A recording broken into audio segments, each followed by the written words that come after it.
Welcome to Shorty Supercoach. Getting stuck into the Patreon Q&A, but before we do, let's just hand sanitize ourselves up. I'm not taking the piss out of the virus, but well, maybe I am just a little bit. But you got to keep a little bit lighthearted because I tell you what, Friday was a crazy, crazy day, and it's a crazy world we're living in. But for the record, I do understand why they're doing everything they're doing, and I think they do have to take these sort of measures, but gee whiz, the toilet rolls, that's amusing, but we're going to take a look at some of the questions I've received from my Patreons. Link will be in the description below if you're interested. Just got a few tiers there that people might be interested in. League access, Q&As, and chatting to me one-on-one if that floats your boat, but we're going to start with Caddy, and Caddy's fired off a couple of questions, which is great, and I quite enjoy your banter, mate. I enjoy getting those messages from you because he's got stuck into me about Doherty, and maybe I've just got a little bit of cold feet about him, but because I did obviously pull the trigger and get rid of him. And Langers, there's a message for you too, mate. Tell Langers to stop running with the same old Patreon joke and sign up and support his mate. So cop that, Jake. Cop that, mate. But I reckon me and Langers might have to do a bit of a pod pre-season if we can before we're quarantined. So see how we go. On to the questions though. Last year, my biggest mistake was too many mid-prices with only really Williams working out. So I swore this year I would just go guns and rookie strategy. This is the best plan to go with. Is this the best plan to go with? Or do we need to take a couple of risks to get in front of the rest of the competition? It's a real good question, mate, because, and I touched on it a little bit in my video, how to make a successful Supercoach side just the other day. And I don't think you need to take some risks or go a little bit different to get in front of the pack. And trust me, I've tried it. Back in the day, I picked the likes of Hanbury, Bontempelli when I picked him was unique, Christian Salem, Josh Caddy, and picking some other, there's some shocking names. I think Jack Watts I rolled with one day. And that was my thinking back then. I thought, oh God, like, how do I get in front of these people that just have the basic vanilla team? But I think you do just have to pick somewhat of a basic vanilla side. Don't try and reinvent the wheel. If you like a bloke just for him and he's unique, he just happens to be unique, then pick him. But don't sort of go, I've got this bloke, but I need someone in there unique. Like I need to change things up to be different. Don't deliberately try and be different because, put it this way, if you just go boring, similar, somewhat similar to most people, if it fails, then everyone falls on the same sword. Where if you take a real risk that maybe you're not sure on, maybe you just did it to be different, then if it goes pear-shaped, then you're in all sorts of strife. And look, if it goes well, then yeah, you might get in front of the pack a little bit, but from my experience, it can often go wrong. And if it does, you're left chasing the pack and it's just so hard to catch up. So I don't think that you should be deliberately, just drop me pen. I don't think you should be deliberately unique. But having said that, if you like a bloke, and like Caleb Daniel, I've loved him from the start, just happens to be in about 4% of sides. So turns out to be unique, but I genuinely believe in him. Where I'm not going to go, oh gee, Lachie Neale, he's in 38% of sides. Maybe I should go someone else just to be a bit unique. No, just pick the best side. If it turns out to be slightly more unique or slightly less unique, then so be it. Question 2, should we try and find the rookies that are just going to get games regardless of their price, and even if their points output looks low? Really just need to wait till the round 1 teams. Yeah, it's a good point, and I think at this stage, rookies do look a bit scarce. So I think, and I imagine you're probably talking about a bloke like Max King, and there's some other guys down back that, yeah, look like they might get games, but you probably go, I don't really, yeah, they're going to play, but they're probably going to average like 40 or 50. Wait till round 1 sides. We might not have the luxury. And if history's anything to go by, it's bloody tough to try and predict how a rookie will score. Yeah, look, Tom Green, I think we can bank on him scoring well, and and those sort of guys. Don't get me wrong, but those other fellas like, say Curtis Taylor, Jack Marnie, Greaves, Sharp, Buderick, these type of blokes, impossible to really say. Guessing, you would think that average between 40 or 60, but I've seen surprise packets that average 70 that I thought wouldn't get much more than 10 touches, but they tackle hard. I've seen guys that I thought would get opportunities and haven't. They've averaged 50. So to answer your questions, rookies just have to be assessed come round one teams, but I wouldn't. I would preference job security over predicted point scoring, because you want a bloke playing because they can't score many points in the twos. So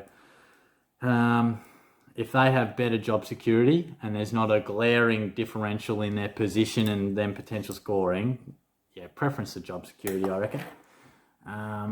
Just go over to Craig. Craig's my one-on-one chat man. We've been having a good chat, and I really like how your team's been coming along, mate. I know I mentioned over the Facebook chat there, but from the first team you sent through to the latest, there's been some great improvements, and he's put forward some really good questions, some real good discussion. So thanks heaps for that, mate. But his question was, will Bont be tagged out of points? Tossing up between him and McRae. He's better value than McRae, but I think McRae may be a better pick considering Beveridge likes to use Bont up forward. McRae always in the middle. Bit of discussion there.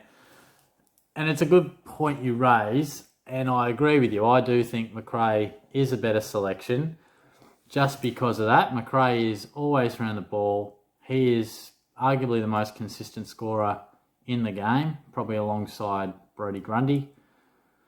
And yes, Bontempelli can get thrown around at times. I think we'll start to see it less and less, given Bruce is now at the club. Norton is really coming on as a superstar. So I think Bontempelli will be used through the middle more than maybe previous years. But if you're asking who would I pick, McRae or Bontempelli, I would say McRae. I would say pick a little bit, spend a little bit more. But I think it's worth it. Bontempelli has averaged one season over 110. And let me just quickly whip up McRae. I reckon he would have had 3, and they've been like 120 plus. 106.9 in 2017, then 127 and 123. So Bont, I think last year was about his only 110 plus year. So there's a couple of aspects that definitely lean me more towards McRae. Just had a couple of other questions floating around, I believe. Matty Simpson, one of my more recent fellas jumping on board. Thanks heaps. My question at this point for the Q&A is Haitley's job security. Job security about Haitley. Yeah, man, he's been good pre-season, hasn't he?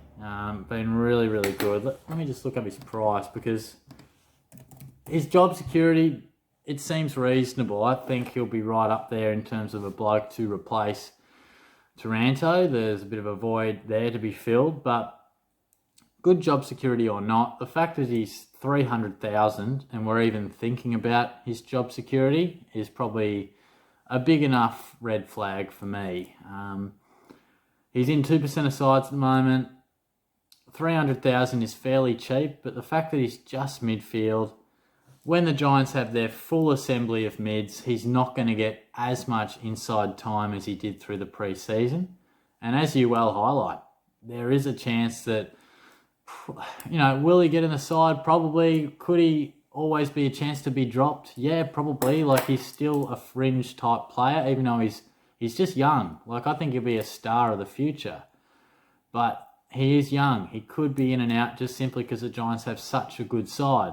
Even if he's in, he might find himself more outside the contest on a half-forward flank at times. So very, very awkwardly priced, and there's probably too many variables to sort of lock him in as a genuine breakout contender and to explode. 300k, yeah, it's just, like, it's cheaper than most, but to muck around in your midfield like that with a bloke that we're even discussing, will he be in the side each week? It's probably a little risky for me.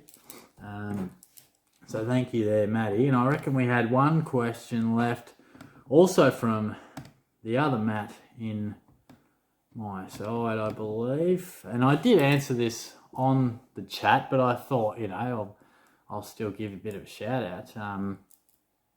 He says, you're a Cats man. Do you think Close will get any game time early on, or should I look elsewhere for cheap bench rookies?